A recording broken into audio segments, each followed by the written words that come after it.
You may have heard the sound of a clap of a second time if you are standing near a cliff or in a large hall. Have you ever thought why this happened? You might have observed that water waves turn back. Similarly, the second sound of the clap is due to the bouncing back of the sound from the surface of the cliff of the distance wall in the hall. The interval between clapping and hearing the clapping sound depends upon the distance between the person clapping and the reflecting surface. Similarly, children play with mirrors flashing sunlight into the eyes of the other children. Can you tell how these children direct sunlight into the eyes of even those who are hidden from the sun? Both the activity described above show that a wave can be bounced back from a surface. This bouncing back of a wave from a surface is called reflection. The angle at which the wave is reflected is equal to the angle at which the wave is incident on the surface. Wave conveying from the source of hitting an obstacle or barrier are called incident wave. Those that seem to originate from the barriers called reflected waves have the same frequency because they are produced by the same source.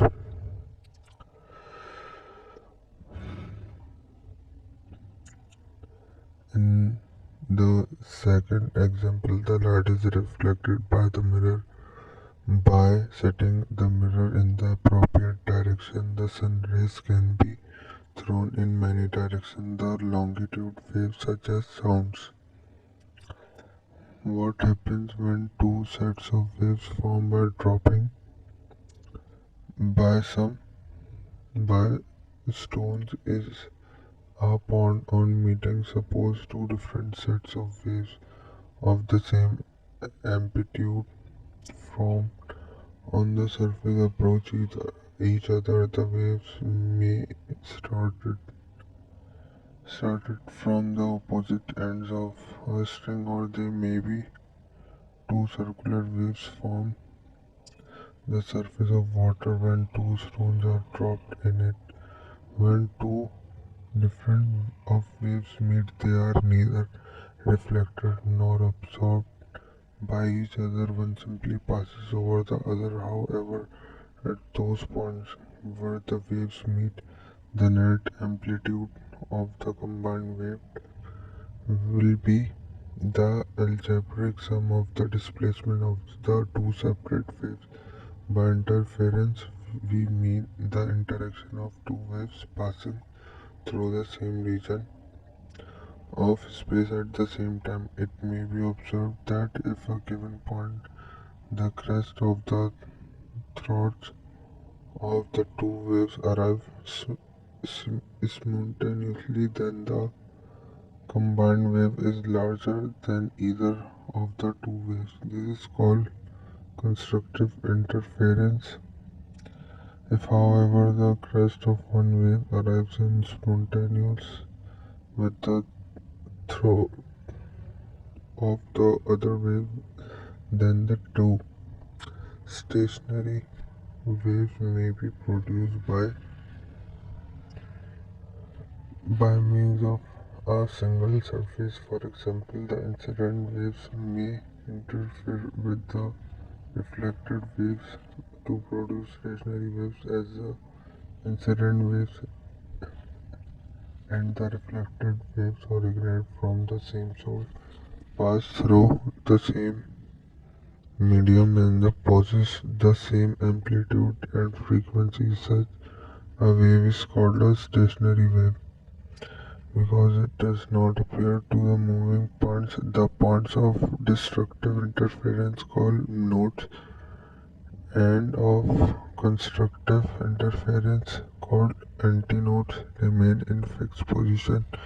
Stationary waves are formed at more than one frequency. They are shown below. The distance between node and antinode sound is from of energy which is produced by vibrating body. Whenever a sound is produced, the vibration of the sounding body can be seen or felt. For example, a metallic vessel is struck with a spoon, it starts giving you sound, and the vibration of the vessel can be felt by touching it gently with hand. As another example, strike a tuning fork on a rubber pad. A sound is produced, and the prongs of the turning fork being to vibrate. These vibrations can be demonstrated by bringing a pit ball suspended by a thread near one of its prongs. The pit ball will fly away as soon as it touches the prong. If we switch on a radio and make it sound louder, its cabinet will start vibrating. From these observations, we can conclude the sound is produced. Whenever a body is vibrating, it produces a disturbance in the sound surrounding air. The disturbance reaches our ear in the form of waves, thus producing the sensation of sounds. If there is no medium around the vibrating body, the sound waves will not reach our ear and we will not hear any sound. Let us perform an experiment to demonstrate the above mentioned fact. Suspend an electric bell in a jar by its wires. Throw a hook fixed in its mouth as shown in figure. Switch on the bell, we will hear the sound of the bell. Now start removing air from the jar with the help of an exhaust.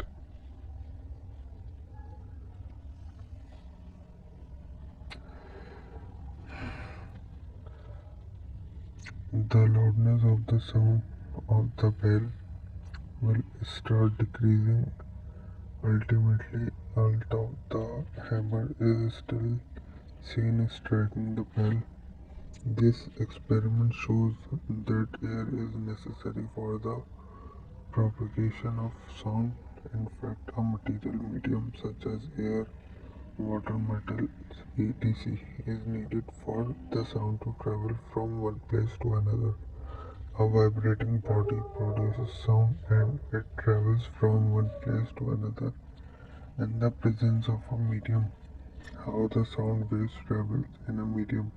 To answer this, let us consider the vibrations of the prongs of our turning fork.